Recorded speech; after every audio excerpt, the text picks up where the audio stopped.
Hello बच्चों, JPIC digital stream में आपका स्वागत है। बच्चों, आज के इस वीडियो में हम आपके अभ्यास 2C के आगे के प्रश्नों को हल करने के बारे में डिस्कस करेंगे।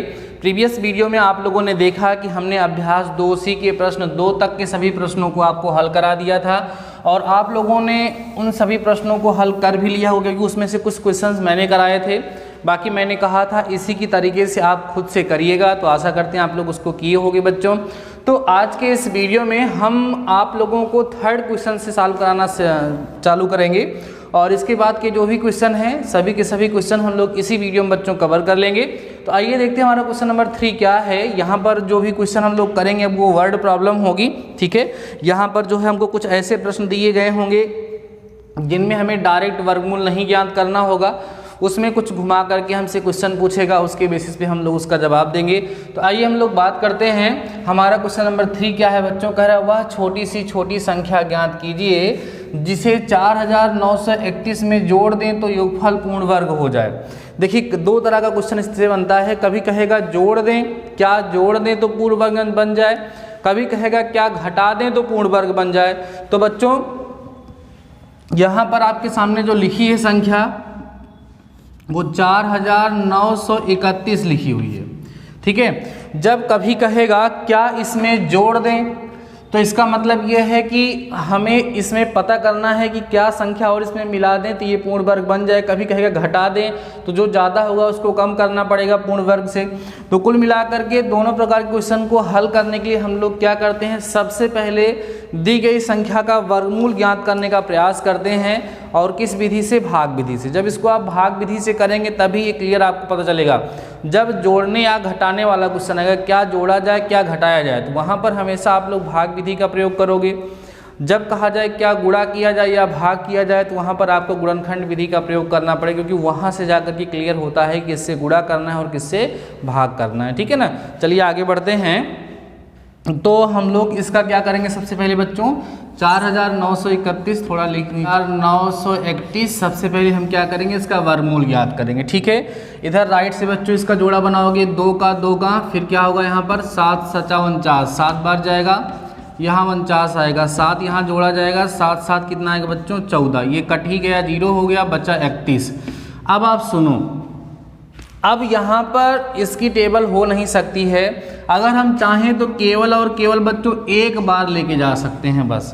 अगर हम एक बार मान लो यहाँ पे लेके जाते तो हमें मिलता कितना 141। अब इसको इसमें से घटा दो, बचेगा बच्चों यहाँ पर माइनस में 110। ध्यान सुनिए कितना बचा, माइनस 110। इसका मतलब इस संख्या में अगर माइनस मतलब 110 और होता, इस संख्या में 110 की कमी है ना, अगर यही संख्या इसके साथ और मिल जाती तो ये 71 का पूर्ण वर्ग आराम से बन जाता। क्योंकि जब 110 में ज़्यादा होता बच्चों तो यहाँ पर 141 बचता और 141 से 141 कट जाता और शेषफल शून्य आता, तो यहाँ पर पूर्ण वर्ग जो होता कितना हो जाता है 71। तो जो चीज़ यहाँ पर माइनस में आई है वही आपको क्या करना पड़ेगा, जोड़ना पड़ेगा। अगर यहाँ कोई चीज़ प्लस में बढ़ती तो उसको क्या करना पड़ता, माइनस करना पड़ता। अतः यहाँ लिख देंगे, अतः 4931 में 110 जोड़ने पर यह संख्या पूर्ण वर्ग हो जाएगी। क्या हो जाएगी? पूर्ण वर्ग हो जाएगी। ये इसको करने का तरीका होगा। लास्ट में जो माइनस में बचा है उसको उसमें उठा करके प्लस कर देंगे तो अपने आप जब वर्गमूल ज्ञात करेंगे तो वो पूर्ण वर्ग अपना हो जाएगा। आइए करके दिखाते हैं कैसे। सपोज इसका वेरिफिकेशन हम यहाँ पे करना चाहते हैं, एक करके आपको दिखाते हैं कैसे ये वेरीफाई होगा। देखो बच्चों, 4931 है, इसमें हम 110 जोड़ने की बात कर रहे हैं। यहाँ 1 आएगा, यहाँ 4 9 10 के 0 4 1 5 ये आएगा ना यहाँ पर, ठीक है। तो अब इसका अगर हम वर्गमूल निकालें तो पूरी तरीके से इसका वर्गमूल निकल जाना चाहिए, तभी तो ये पूर्ण वर्ग होगा। यहाँ लिखते हैं हम लोग 5041, तो क्या होगा 7 7 49, ठीक है। यहाँ पे बचा कितना 1 और ये दोनों जोड़े नीचे आएंगे, ठीक है। प्लस में 7, यहाँ 14 कई बार जाएगा, एक बार 141 आ जाएगा, घटाने पे 0 आ गया। देख लीजिए यहाँ पर जो वर्गमूल आपको मिला है जो वर्गमूल मिला है बच्चों, कितना मिला है 71 अर्थात 71 आप लोगों को यहाँ पर आसानी से प्राप्त हो रहा है। तो सिंपल सा लॉजिक है, सबसे पहले हम क्या करते हैं, पूर्ण वर्ग विधि से उसके वर्गमूल को ज्ञात करने का प्रयास करते हैं। लास्ट में जो शेषफल हमें प्राप्त होता है, अगर वह शेषफल निगेटिव में होगा तो वही उसमें प्लस करने पर काम बन जाएगा, अगर पॉजिटिव में हमारा बच रहा है तो वो माइनस करने पर वो पूर्ण वर्ग बन जाएगा। क्लियर हो गई बातें? इस क्वेश्चन को नोट कर लीजिए बच्चों, देन हम नेक्स्ट क्वेश्चन के बारे में डिस्कस करते हैं। वीडियो को रोक करके आप इस क्वेश्चन को नोट कर लीजिए, देन हम नेक्स्ट क्वेश्चन को सॉल्व करते हैं जो उसी तरीके से है। ठीक है, वर्गमूल ज्ञात करना अब आपको समझ में आ गया होगा किस तरीके से हम लोग भाग विधि का प्रयोग करके वर्गमूल को ज्ञात करते हैं। देखो बच्चों, क्वेश्चन नंबर 4 आपका क्या है, क्वेश्चन नंबर 4 में बोल रहा है कि वह छोटी सी छोटी प्राकृतिक संख्या बताइए जिसे 18,265, ध्यान दीजिएगा 18,265 बच्चों दिया है। ठीक है, जिसे 18,265 में से घटाने पर शेषफल पूर्ण वर्ग हो जाए, यहाँ पर आपको घटाना है, मतलब वह छोटी सी छोटी संख्या ज्ञात करनी है जिसको इसमें से घटा दे तो हमें क्या मिल जाए, यह संख्या पूर्ण वर्ग बन जाए, ऐसी हमसे कह रहा है।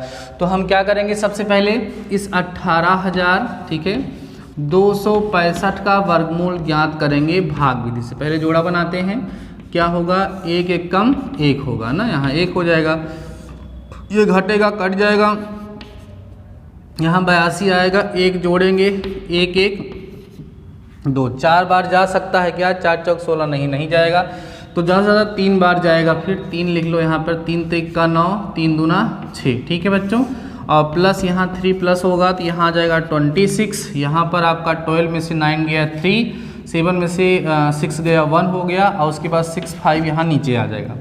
अब सोचो हम इसको कितनी बार लेके जा सकते हैं, 5 बार लेके जाएंगे तो कितना आएगा, 55 25 5 36 और 5 दूना 10 3 13, तो मुझे लगता है कि इसको हमें 5 बार लेके जाना चाहिए तो ज़्यादा सही रहेगा। मतलब इसी के आसपास आपको करना है, मतलब इससे जस्ट बड़ा हो या जस्ट छोटा हो, बहुत ज़्यादा नहीं। तो 5 यहाँ लिखेंगे हम, तो 5 बार लेके जाना पड़ेगा। तो 55 25 के 5, 5 36 2 32, ठीक है, यही तो होगा 55 25 के 5, 5 36 2 32 हासिल हुआ 3, और 5 दूना 10 3 13। ठीक है, अब यहाँ पर इसको हम क्या करें, घटा दें, तो कितना बचेगा बच्चों, 45 नहीं, 45 नहीं, 5 में से 5 गया 0, यहाँ बचेगा 4। ठीक है, ये कट जाएगा, 40 बचेगा ना बच्चों। तो इसका मतलब ये है कि इस संख्या में 40 ज़्यादा है, वही 40 ना होता तो ये संख्या पूर्ण वर्ग हो जाती, क्योंकि 40 ना होता तो यहाँ पर 1325 बचता, और 1325 यहाँ लिखा जाता तो आराम से कट जाता और वो पूर्ण वर्ग हो जाता। ठीक है, यहाँ लिख देंगे, अतः 18,265 में से 40 घटाने पर यह एक पूर्ण वर्ग संख्या हो जाएगी। 18,265 में से 40 घटा देंगे तो जो हमें संख्या प्राप्त होगी बच्चों वो क्या होगी, एक पूर्ण वर्ग संख्या वहाँ पर हो जाएगी। ठीक है, क्लियर हो गई बातें। चलिए इसको भी नोट करिए, 2 क्वेश्चन और बच रहे हैं, बहुत ही आसान है, उसको भी हम लोग कर लेते हैं। सब में ऐसे ही भाग विधि का प्रयोग करके हमें क्वेश्चंस को सॉल्व करना है। ठीक है, बहुत ही आसान क्वेश्चन है, बस आपको वर्गमूल ज्ञात करने की जो 2 विधियों के बारे में आपको सिखाया गया है वो दोनों विधियां आपको आनी चाहिए। वर्गमूल ज्ञात करने की गुणनखंड विधि और भाग विधि, दोनों विधियां आपको पता होनी चाहिए, क्योंकि उसी का प्रयोग करके यहाँ पर प्रश्नों को हम लोग हल कर रहे हैं। चलो बच्चों नेक्स्ट क्वेश्चन देखते हैं, क्वेश्चन नंबर 5 देखते हैं इसमें क्या बोल रहा है। बुक आपके सामने होगी, बुक लेके बैठा करिए। 5 अंकों की बड़ी से बड़ी संख्या, ठीक है, 5 अंकों की बड़ी से बड़ी पूर्ण वर्ग संख्या ज्ञात कीजिए। 5 अंकों की बड़ी से बड़ी पूर्ण वर्ग संख्या कौन होगी? तो सबसे पहले हम क्या करेंगे, 5 अंकों की बड़ी से बड़ी संख्या लिखेंगे। क्या लिखेंगे? 5 अंकों की बड़ी से बड़ी संख्या। 5 अंकों की बड़ी से बड़ी संख्या 9 9 9 9 9। ठीक है, ये 5 अंकों की बड़ी से बड़ी संख्या हमने लिख लिया। अब ये तो पूर्ण वर्ग है नहीं, उसने कहा कि 5 अंकों की बड़ी से बड़ी पूर्ण वर्ग संख्या बताइए। तो 5 अंकों की बड़ी से बड़ी संख्या तो है, लेकिन ये पूर्ण वर्ग नहीं है। तो सबसे पहले हमें इसका भाग विधि से वर्गमूल ज्ञात करना होगा। देखो बच्चों, इसमें अगर थोड़ा सा भी कुछ जोड़ दोगे तो ये 5 अंकों की बजाय 6 अंकों की हो जाएगी। इसका मतलब ये है कि इसमें से हमें कुछ घटाना ही है, तो हमें यह पता करना पड़ेगा कि इसमें से हम क्या घटाएं तो यह पूर्ण वर्ग बन जाए। तो अभी जो आप लोगों ने प्रश्न हल किया इसके पहले, मतलब थर्ड वाला, वैसे ही नहीं, थर्ड वाला नहीं, सेकंड वाला ही माइनस किया था हम लोगों ने, वही वाला आपको यहाँ पर यूज़ करना है। तो आइए इसको हम लोग भाग विधि से हल करते हैं।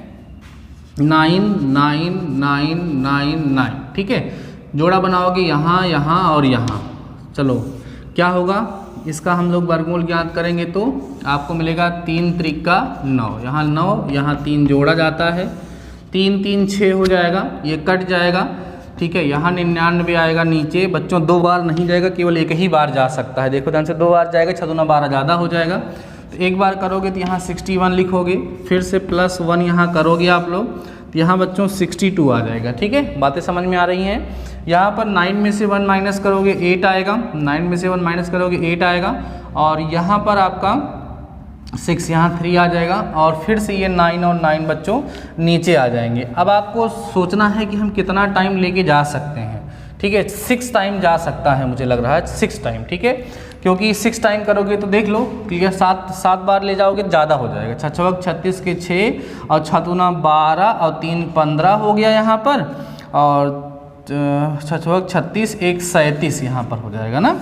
यही तो होगा बच्चों। देखो 6 बार ले गए, 7 बार 7 छंग 42 ज़्यादा हो जाएगा, ज़्यादा चाहिए क्योंकि हमको यहाँ कम चाहिए, जो जितना ज़्यादा उसको घटाना पड़ेगा। तो 6 के 36 के 6 और 6 दूना 12 और 3 15 के हाथ से ले 6 36 1 37, ठीक है। अब यहाँ पर 9 में से 6 चला गया, 3, 9 में से 5 चला गया, 4, 8 में से 7 गया 1, और ये कट गया। अब यही 143 जो है इसमें ज़्यादा है, अगर 143 इसमें से हम घटा दें तो यह जो है पूर्ण वर्ग संख्या हो जाएगी, ठीक है। मतलब ये 9 अंकों की सबसे बड़ी संख्या है, लेकिन इससे जस्ट छोटी जो होगी वो ऐसी बड़ी संख्या होगी जो पूर्ण वर्ग भी होगी। तो इसलिए हम इसको इसमें से क्या करेंगे, घटा देंगे। तो हम लिखेंगे अतः 5 अंकों की बात हो रही है ना, अतः 5 अंकों की सबसे बड़ी पूर्ण वर्ग संख्या बराबर, माइनस में हम 143 में से घटा दें, 9 में से 3 गया 6, 9 में से 4 गया 5, 9 में से 1 गया 8, ये आ जाएगा आपका 99,856। ये क्या होगी, वह बड़ी से बड़ी संख्या होगी, ठीक है, 5 अंकों की जो पूर्ण वर्ग भी हो जाएगी, ठीक है। क्लियर हो गई बात। तो इस तरीके से हम लोग इस क्वेश्चन को सॉल्व कर लेंगे, ठीक है। तो बच्चों अभी वीडियो को पास करके और क्वेश्चन नंबर 5 को नोट कर लीजिए, देन हम क्वेश्चन नंबर 6 के बारे में भी डिस्कस करते हैं, और ये एक्सरसाइज हमारी बच्चों तब जा कर के ख़त्म हो जाएगी, ठीक है। क्वेश्चन तो आप लोगों को समझ में आ ही नहीं होंगे, इसमें कोई दिक्कत तो होगी नहीं आप लोगों को, ठीक है। 99,856 आप लोगों का आ रहा होगा आंसर, ठीक है, यही आ रहा है। चलिए आगे की तरफ बढ़ते हैं, ठीक है। क्वेश्चन नंबर 6 को हम लोग सॉल्व कर लेते हैं। कह रहा है 62,500 का गुणनखंड विधि तथा भाग विधि से वर्गमूल ज्ञात करके दोनों उत्तरों की तुलना कीजिए। मतलब 62,500 का आपको वर्गमूल ज्ञात करना है, गुणनखंड विधि से भी करना है और भाग विधि से भी करना है। कौन सी संख्या दी गई है बच्चों, 62,500, ठीक है। इसका आपको वर्गमूल ज्ञात करना है, किसकी सहायता से, भाग विधि का प्रयोग करके और गुणनखंड विधि का प्रयोग करके, दोनों की दोनों विधियों से आपको इसका वर्गमूल ज्ञात करना है। मुझे आशा है कि आप लोग इसको बच्चों करेंगे, उसमें कोई समस्या नहीं है, क्योंकि गुणनखंड विधि और भाग विधि दोनों हमने आपको काफ़ी डिटेल में काफ़ी अच्छे से समझा दिया है। तो फिर से इसे मुझे सॉल्व करवाना ठीक नहीं लग रहा है। और एक्सरसाइज का लास्ट क्वेश्चन है, तो इस 62,500 का वर्गमूल आप लोग एक काम करिएगा, सबसे पहले आप ज्ञात कर लीजिएगा किस विधि से। अच्छा, इसको हम ट्रिक से भी निकाल सकते हैं। 625 किसका वर्ग होता है, 25 का, क्या 25, तो ये बाकी 250 आएगा इसका आंसर। 250 का जब वर्ग करोगे तो आपका 62,500 ही आएगा।